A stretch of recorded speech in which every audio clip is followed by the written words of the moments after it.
আসসালামু আলাইকুম everyone, welcome back to my channel. বন্ধুরা সবাই কেমন আছেন? আশা করি ভালো আছেন। আলহামদুলিল্লাহ আমিও ভালো আছি। তো যে যেখান থেকে ভিডিওটা দেখতেছেন সবাইকে আন্তরিক ধন্যবাদ জানাচ্ছি।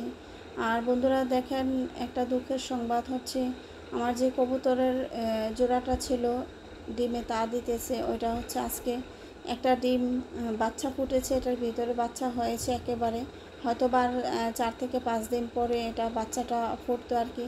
তার মধ্যে বাচ্চাটাকে ডিমটা মানে পাড়িয়ে ভেঙে ফেলছে, অথবা বাচ্চাটা এখানে মারা গেছে। তা আসলে এই কবুতরের জোড়াটাকে আমি সবচেয়ে লক্ষ্মী কবুতর বলে আপনাদের কাছে বলতাম যে এটা সবচেয়ে লক্ষ্মী কবুতর। এখন দেখা গিয়েছে মানে 2 অ্যালার্ট ধরে হচ্ছে গত 2বার হচ্ছে ডিম পেড়েছিল।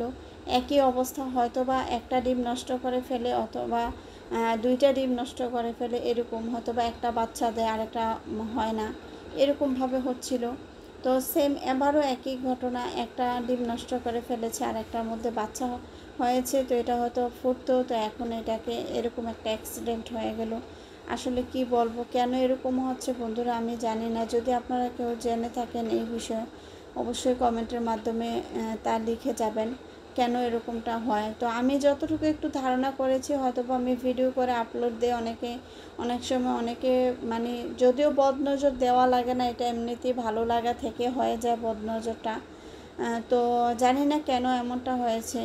তো যদি আপনারা কোনো কারণ জেনে থাকেন, অবশ্যই আমাকে কমেন্টের মাধ্যমে তা লিখে জানাবেন। তো অনেক সময় দেখা গিয়েছে ভিডিও দেখে অনেকে মাশাল্লাহ বলতে ভুলে যান, হয়তো বা এই জিনিসগুলা মানে হয়তো শুনতে ছোট, কিন্তু আসলে এই জিনিসগুলো অনেক অনেক বড়।